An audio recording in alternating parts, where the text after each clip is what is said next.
नमस्कार। देश के 1 करोड़ से भी ज्यादा कर्मचारी और 78 लाख पेंशन धारकों के लिए इस वक्त की बहुत ही महत्वपूर्ण और इम्पोर्टेंट खबरें निकलकर सामने आ चुकी है, जिसमें दोस्तों ईपीएस 95 पेंशन धारकों की 4 सूत्रीय मांगों को लेकर हो रही प्रदर्शन से भी बड़ी खबर है। जी हां दोस्तों, लगातार ईपीएस 95 पेंशन धारक जो थे वो पेंशन बढ़ोतरी 7,500 प्लस डीए की पेंशन के साथ साथ फ्री की मेडिकल सुविधा जो है हस्बैंड एंड वाइफ को मिल सके, साथ ही महंगाई राहत में भी बढ़ोतरी की जाए। वही दोस्तों उच्च पेंशन का लाभ सभी श्रेष्ठ नागरिकों के लिए खोला किया जाए और जो सुप्रीम कोर्ट का आदेश आया था, सुप्रीम कोर्ट के आदेश को जल्द से जल्द सुचारू रूप से लागू करने की मांग को लेकर लगातार दिल्ली के जंतर मंतर पर क्रमिक अनशन चलाया जा रहा था। पिछले साल भी जो अनशन हुआ, जिसके बाद श्रम और रोजगार मंत्री भूपेंद्र यादव के आश्वासन के बाद यह अनशन समाप्त किया गया था, लेकिन एक बार फिर से यहां पर अनशन करना शुरू कर दिया जा चुका है। और जब दोस्तों अनशन से यहां पर आप सभी को रोका गया तो दोस्तों इंडिया गेट के आगे भी यहां पर प्रदर्शन करना शुरू हुआ, लेकिन इंडिया गेट पर जब पुलिस प्रशासन के द्वारा नेशनल एजुकेशन कमेटी यानी कि राष्ट्रीय संघर्ष समिति की पहनी हुई टी शर्ट को उतारने की बात कही गई और उन्होंने कहा कि यहां पर धारा 144 लागू है, तो गुस्साए पेंशन धारकों ने दोस्तों बहुत ही बड़ा ऐलान कर दिया है, जिसके तहत सरकार को यह चेता दिया कि पेंशन धारकों को न तो उनका हक दिया जा रहा है और न तो उन्हें हक की लड़ाई के लिए लड़ने दिया जा रहा है। तो इस बार पेंशन धारकों ने ठान ली है, जो पेंशन का काम करेगा वही देश में राज करेगा और वोट फॉर ओपीएस तक भी यहां पर जाने वाले हैं पेंशन धारक, जो पुरानी पेंशन योजना की मांग कर रहे हैं और जो ईपीएस पेंशन बढ़ोतरी की मांग कर रहे हैं। सभी पेंशन धारकों ने अब एकजुटता दिखानी शुरू कर दी है। पेंशन धारक चाहे कोई भी हो, लेकिन उनका मुद्दा है अच्छी पेंशन मिलना, तो इसी को लेकर लगातार पेंशन धारक एक हो रहे हैं और पेंशन धारकों ने सरकार को चेता दिया है कि आने वाले समय में 2024 का चुनाव सर पर है और सरकार इस तरीके से हमें खादेड़ कर अच्छा नहीं कर रही है। सरकार को इसका खामियाजा 2024 के लोकसभा चुनाव के अंदर भुगतना पड़ेगा, क्योंकि तकरीबन यहां पर 10 करोड़ के अंदर ऐसी संख्या बताई जा रही है जो कि पेंशन धारक और उनके परिवार रिश्तेदारों की हो जाती है। और किसी भी देश की राजनीतिक व्यवस्था के अंदर वोटिंग सिस्टम के अंदर 10 करोड़ वोट बहुत ही महत्व रखते हैं। इसलिए यहां पर पेंशन धारकों ने चेताया है कि 2024 का चुनाव में हम आर या फिर पार करेंगे, जो पेंशन का काम करेगा वही देश में राज करेगा। इन तमाम मुद्दों को लेकर पेंशन धारक प्रदर्शन कर रही हैं। इस बीच दोस्तों आप सभी के लिए पुरानी पेंशन योजना की बहाली पर बड़ी खबर आ चुकी है। जी हां दोस्तों, पुरानी पेंशन योजना की बहाली को लेकर कर्मचारी संगठनों ने अल्टीमेट दिया है। देश भर में एक बार फिर से अनिश्चितकालीन हड़ताल होना तय हो चुकी है। इस बीच यहां पर दिल्ली उच्च न्यायालय का बड़ा फैसला आप सभी के लिए आ चुका है। कर्मचारियों के यहां पर वेतन और पेंशन में जो एमसीडी के पेंशन भोगी थी, उनके वेतन और पेंशन के अंदर यहां पर जो है देरी हो रही थी। इसी देरी को देखते हुए हाईकोर्ट ने यहां पर निगम को ऐसे आदेश, सख्त आदेश दे दिए हैं, जिसमें कहा यह गया है कि 10 दिन के अंदर आप सभी को यहां पर एमसीडी के बकाया पेंशन भोगियों को, यहां पर वेतन भोगियों को वेतन और पेंशन का लाभ दे दिया जाएगा। तो अब चलिए जानते हैं कि आखिरकार पुरानी पेंशन योजना की बहाली को लेकर कर्मचारी संगठनों का अल्टीमेट देश भर में क्या है और देश भर में अनिश्चितकालीन हड़ताल को लेकर क्या बड़ा फैसला हाल फिलहाल में सामने आया है।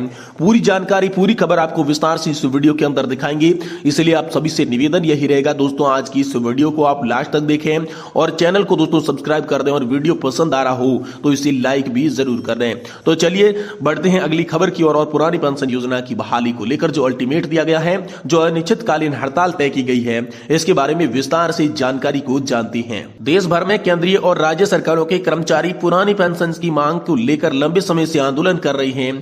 गैर बीजेपी शासित कई राज्यों ने अपने यहां पर पुरानी पेंशन योजना को लागू कर दिया है।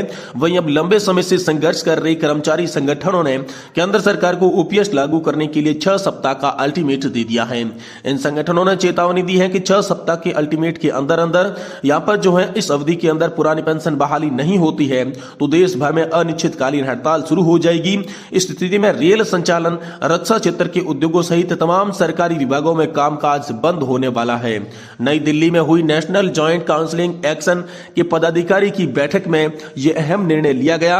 यह बैठक दोस्तों बुधवार को समाप्त की गई थी। बैठक की अध्यक्षता एनएमजेएस के शिव गोपाल मिश्रा ने की थी।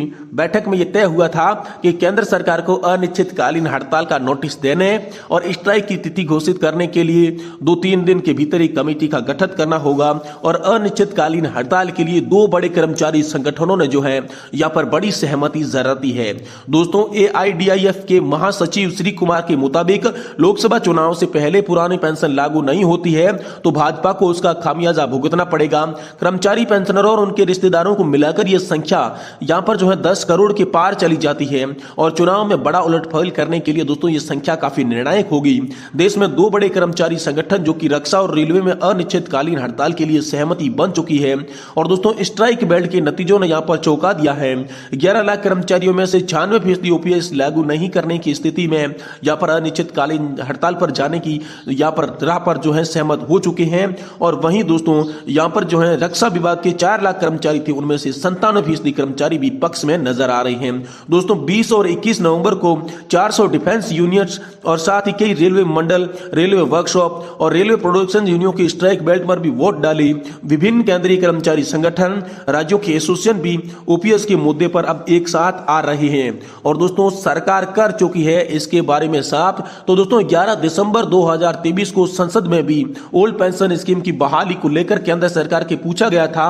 तब सरकार ने बताया था कि कई दफा ओल्ड पेंशन स्कीम को बहाल करने को लेकर अनुरोध पत्र मिलता रहा है।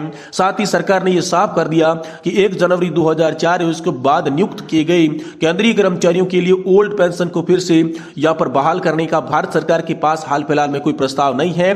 तब वित्त राज्य मंत्री पंकज चौधरी ने कहा था कि 1 जनवरी 2004 या फिर उसके बाद नियुक्त किए गए कर्मचारियों के लिए ओल्ड पेंशन स्कीम फिर से बहाल करने का भारत सरकार के पास कोई भी प्रस्ताव नहीं है। केंद्र सरकार के कर्मचारियों के लिए लागू नेशनल पेंशन सिस्टम से जुड़े मुद्दे को देखने के लिए तथा किसी आवश्यक परिवर्तन के लिए यहां पर जो है वित्त सचिव की अध्यक्षता में एक समिति का गठन भी किया गया है। तो दोस्तों यहां पर जो है राजस्थान, छत्तीसगढ़, झारखंड, पंजाब और हिमाचल प्रदेश की सरकारों ने ओल्ड पेंशन योजना को लागू कर दिया है। इसे लेकर इन राज्यों की केंद्र सरकार पेंशन विधि नियामक और विकास प्राधिकरण यानी कि दोस्तों पीएफआरडीओ को अपने निर्णय के बारे में बता दिया है। इन राज्य सरकारों ने अंशदानी वापसी, निकासी पर और साथ ही प्रपात लाभ के लिए अनुरोध किया है। हालांकि पंजाब सरकार ने भारत सरकार को सूचित किया है कि यह एनपीएस में कर्मचारियों और सरकार का अंशदान भुगतान जारी रखेगी। वहीं दोस्तों नई और पुरानी दोनों पेंशन के मुद्दे पर काफी फायदे हैं, काफी नुकसान हैं। पुरानी पेंशन योजना रिटायरमेंट के समय कर्मचारी के अंतिम वेतन की आधी राशि पेंशन के रूप में दी जाती है। पुरानी पेंशन स्कीम में पेंशन कर्मचारियों की आखिरी बेसिक सैलरी और महंगाई भत्ते की आंकड़ों पर तय की जाती है। पुरानी पेंशन स्कीम में कर्मचारियों के वेतन से पैसा कोई काटा नहीं जाता। पुरानी पेंशन में कर्मचारियों को दी जाने वाली पेंशन का भुगतान सरकार के खजाने से होता है। इसके अतिरिक्त इस स्कीम में 20 लाख रुपए तक की ग्रेजुएटी की रकम भी मिलती है। और रिटायर्ड कर्मचारी की मृत्यु होने पर पेंशन का पैसा उनके परिवारजनों को मिलने लगता है। पुरानी पेंशन स्कीम में 6 महीने बाद कर्मचारियों को डीए का प्रावधान भी है। इसके अलावा जब जब सरकार वेतन आयोग गठित करेगी, पेंशन में भी आप सभी के लिए रिवाइजन होगा। तो दोस्तों एनपीएस में कर्मचारियों को यहाँ पर जो है 10% की कटौती की जाती है, जबकि पुरानी पेंशन योजना में कोई कटौती नहीं होती। एक तरफ जहां पुरानी पेंशन योजना में जीपीएफ की सुविधा होती है, वही नई पेंशन योजना में ये सुविधा नहीं है। पुरानी पेंशन स्कीम में रिटायर होते समय सैलरी की आधी पेंशन मिलती है, जबकि नई पेंशन योजना में आपको कितनी पेंशन मिलेगी इसकी कोई भी गारंटी नहीं है। दोनों में सबसे बड़ा अंतर यह है कि पेंशन योजना एक सुरक्षित योजना है जिसका भुगतान सरकारी खजाने से किया जाता है, और नई पेंशन योजना शेयर बाजार पर आधारित है जिसमें आपके द्वारा एनपीएस में लगाए गए पैसे शेयर बाजार में लगाया जाता है। अब खुद ही समझ पाएंगे कि चंद पूंजीपतियों को लाभ पहुंचाने के लिए इस योजना को लागू किया गया है। वहीं पुरानी पेंशन योजना ऐसे प्रावधान नहीं था। अगर बाजार में मंदी रही तो एनपीएस पर मिलने वाला रिटर्न कम होगा।